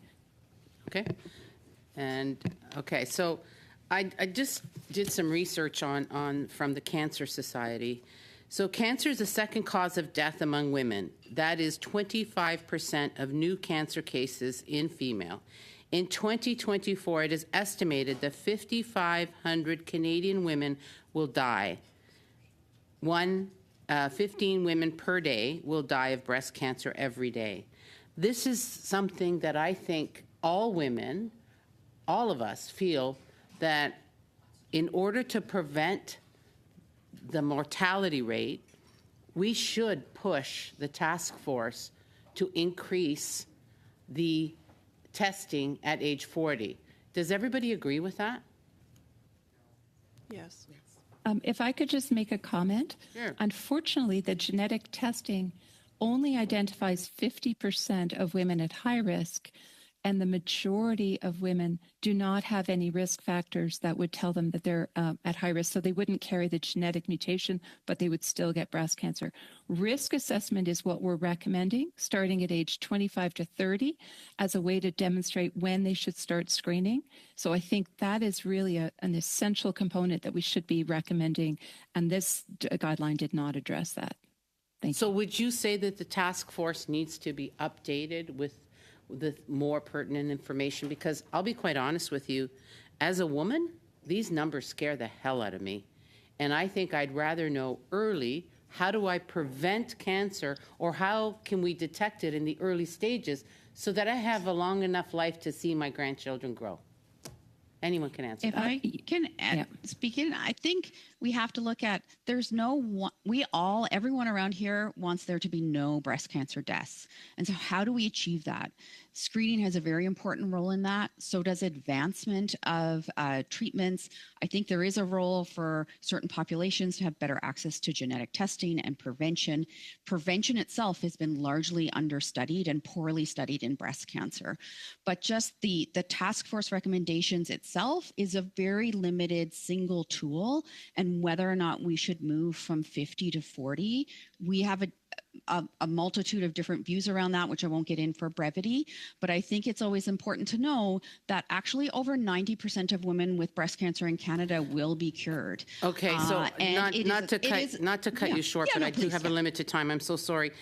Is there a fee for genetic testing? There is a fee. And can you tell me what that would be? Yeah, so if you want private genetic testing, so if the government pays for it, each government will have a different not fee to patients, but how much it costs them. If you want to, in my practice, I do counsel patients about who aren't candidates for provincially funded breast testing to pay for it itself. In the two groups that I tend to lead them towards, the last time I looked, it was $299 US. And that is a sort of a common ballpark for genetic testing that someone would pay for out of pocket, but at a medical grade lab. So what I'm thinking here is, if I had a situation where there is a family history of it, and I would try and find the money somewhere to help the individual get that genetic testing, if we could avoid. So the challenge, if you don't mind, because I think this is of getting genetic testing always works best if someone in your family who's had the cancer is the first one to get genetic testing. And actually across Canada, which would be a whole other discussion for us, there is varied landscape of how easy or how hard it is to access that testing, and provincial guidelines do not agree. When you haven't had cancer and you opt for a genetic test, then there is some nuance to it, because if you come back with a gene, that's helpful. But if you come back without a gene, it doesn't tell us, is your family carrying a gene and you didn't get it, so you're actually relatively low or population risk? Or is there something else going on in your family? All the mix of small genes that we can't measure, lifestyle choices, our environment that goes into your risk, and you still are at elevated risk for breast cancer. So testing people who haven't had cancer comes with difficulty, and that's where our medical genetics colleagues are really important in that. And I do think it probably, I'll stop now because it's Thank you, a little Dr. bit Havard. different than Thank you. And thank you, Anna. Mark, you have 5 minutes. Thank you, Madam Chair, and thank you to all. I just want to echo what was said earlier. This is probably, I've been here on the Status of Women Committee now for 7 years, and this is probably the most insightful panel of witnesses that we've had. I mean, we've had some good witnesses in the past, but I want to thank you for the work, and thank you for the commitment. And also, it's shocking, I think, what we're hearing today. So I want to ask, there's a few, and Dr. Apavo, you know, we talked about the guidelines of the U.S. and some of the recent evidence that we're not even, that the Canadian Task Force didn't take into consideration. So I want to talk about that. But first, you talked a bit about the composition of what the membership should be. Can you enlighten or your recommendation on the committee here, what the composition of the task force should look like? There seem to be some issues there. Yes. Right now, the task force is deliberately made of people who are not content experts. So they are experts in their own fields, you know, but they are not experts in the topic that they're handling. And they do that because, again, it's this idea of not having skin in the game or not having bias or conflict of interest. But I think that it's throwing out the baby with the bathwater, because then you not only eliminate bias or at least specialist bias. You don't eliminate bias because they're biased. Everybody has bias. But in my opinion, it should be, and I think this is probably what most Canadians believe to be true already, experts in the topics leading the guidelines and methodologists at their side assisting them, sort of shoulder to shoulder, working together towards good guidelines for Canadians, and not this idea of leaving the experts out of the room. I always liken it to school kids marking their own homework and shutting the teacher out of the room. You know, they give themselves good marks, so they seem well, you know, they've got good marks, and but they don't know what they don't know. And unfortunately, they need better guidance from people who do understand the context and the nuances. And you cannot use a blunt tool like grade, which allows you to include, you know, only, for example, not diverse data, and expect to get good. You know, it's a very blunt tool, and expect to get a good understanding of what the nuances are. Thank you. And Dr. Paul, you mentioned about the studies on cervical cancer and others, and I want to ask Dr. Rushton and Dr. McKeely, we've seen other reports that women's health general studies have been at the bottom of the list, either from NSERC, university studies, government studies, and it seems like we have the group here from Manitoba. It seems to agree for the task force recommendations, but in general, the data seems to be either it's not there or it's not being looked at.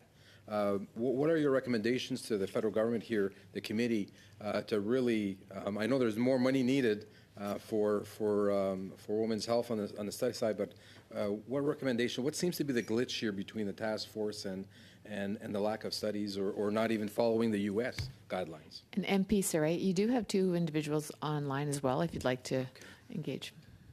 Okay, I'll do. Okay. Yeah, I'll be brief. So I think one big gap that I would like to identify out loud, and I can send more information, is the disutilities that are used to assess the quality of life that is gained with early detection. I was looking at this recently for the disutility, so if you've treated someone for a cancer in health economics, you'll apply a certain what percentage of quality of life are they living during that treatment period. And for breast cancer, and probably for many cancers, but I don't treat those, so I just looked at breast cancer, the disutilities during the treatment period are very finite and really limited to a very short period of time, which really does not reflect the patient experience. So I think if there is going to be work done, it would be looking at the disutilities of the real quality of life and the long-term quality of life impacts of our treatments, which span, in some cases up to a decade after a cancer diagnosis. Shira Faber, quickly, 30 seconds, please. Yeah, I just really wanted to address quickly this idea that the task force is objective because they don't have skin in the game. With all due respect, the task force has been lecturing on social media, interviewed by the press, published papers about the myths of benefits of screening and the harms of screening this entire time. At least the specialists are specialists in that area. As a patient, that's who I would like making decisions about these guidelines, not people who are propelling their careers and their academic careers based on something called the myths of screening. Thank you so much. Debunking screening. Thank you. If I Next, we have Adrienne LaRouche. You have 5 minutes. Thank you very much, Madam Chair. So once again, it's probably my last chance. So thank you to the witnesses for being with us today. I appreciate it. It was instructive and disturbing, I'll put it that way, to see what is unfolding at the moment. Ms. Vanderson, I'd like to hear from you, as well as from Mr. Reynaud from the Canadian Cancer Society. There's an article that came out at the beginning of May that was asking for the age to be reduced to 40, and you had a press conference on that. So you felt the need to come out in the media on this issue. So you're part of the number of the people who weren't consulted by the task force, and you've asked for this change. And in the article, it said that the Canadian Cancer Society does important work. We're looking forward to working with them and to examine the evidence later. So I imagine that you're still waiting to have an exchange with the task force. You haven't had any news from them. What would you like to discuss with them, according to this newspaper article where they said that would happen? It's a bit of a difficult one. We want to keep working with the task force while they are in the position that they are to create the guidelines that they are creating.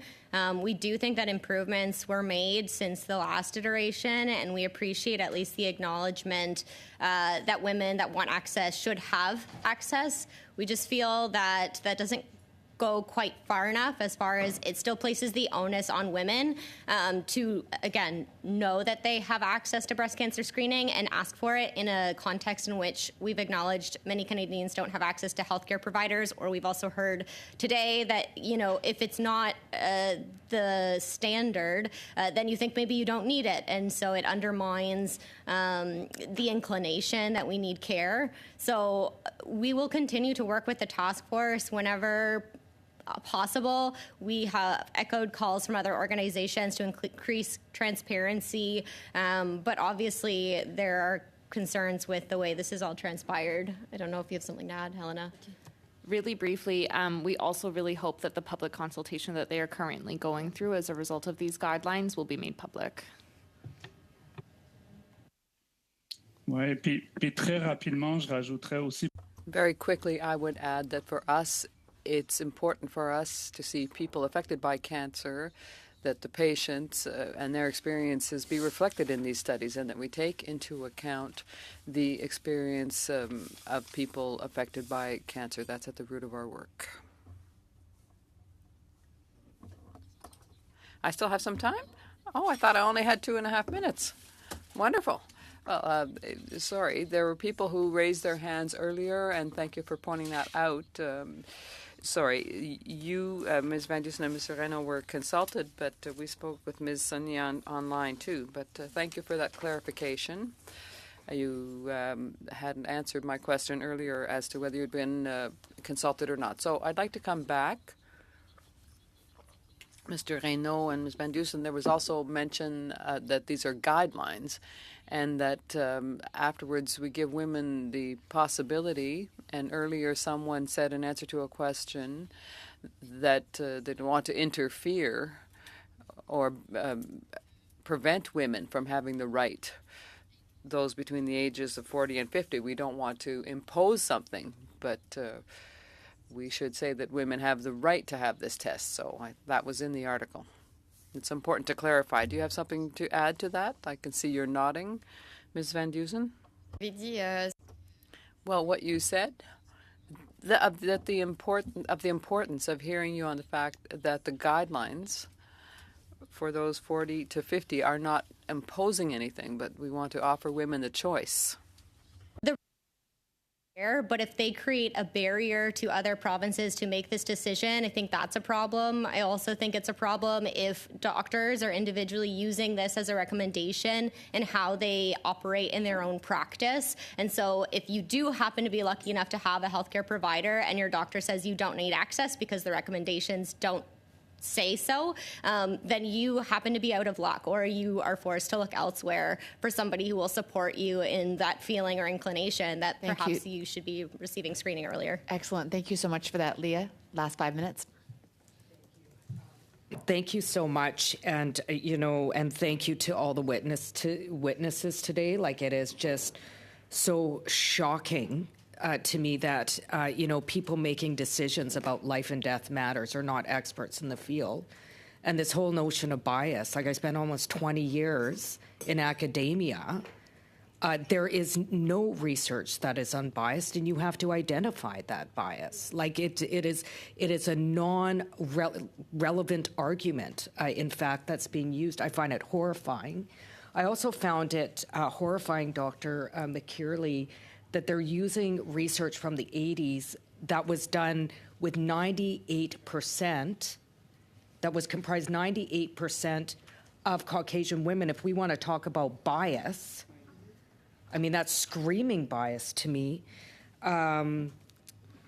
Would you, do you think that it's necessary, would you recommend that the federal government make major investments in genetic research to identify hidden genetic factors, particularly for Black, Indigenous, and people of color? Yeah, thanks for that question. And yeah, I would absolutely agree. Right now, there's a lot of research that's going on in the States that does show that a large part of the issue in racialized population, especially Black, relates to genetics. And there's a call for racialized women and Black women to engage in those clinical trials. So absolutely, I would agree there needs to be some investment in that, especially in Canada. Thank you very much. My question is for you, Dr. Apovo. you spoke about people on the task force currently are not experts. Can you expand on that? I want to understand at the level they are not experts. Like, who is on this task force? I would never put myself on the task force, for example, right? Yeah. Okay.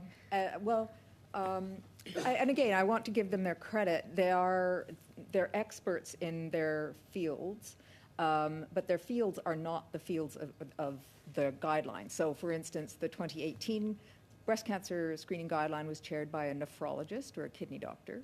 The guideline this time was chaired by a family doctor. Now, they are experts in their fields, and they're experts in guideline methodology.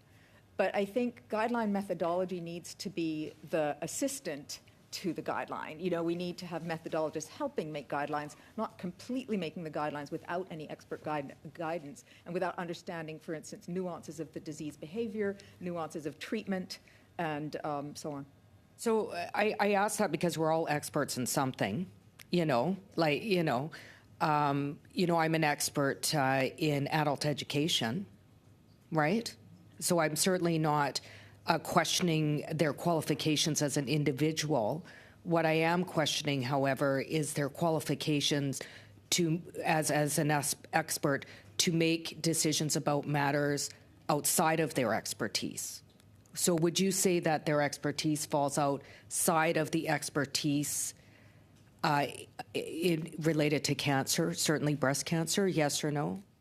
Yes, there's something called epistemic trespassing, which is, the phenomenon of somebody who's, say, a doctor of geology talking, this happened during the pandemic, a doctor of geology talking about vaccines. They're a doctor, but now this is definitely not the same case. They are experts in medicine, but they really have no expertise in the areas that they're making national rulings on. They're basically practicing specialty medicine out of their fields. In your last minute, Leah? Okay, thank you. Very, very troubling. My last question is for Dr. Seeley. You did do genetic research or research on genetics.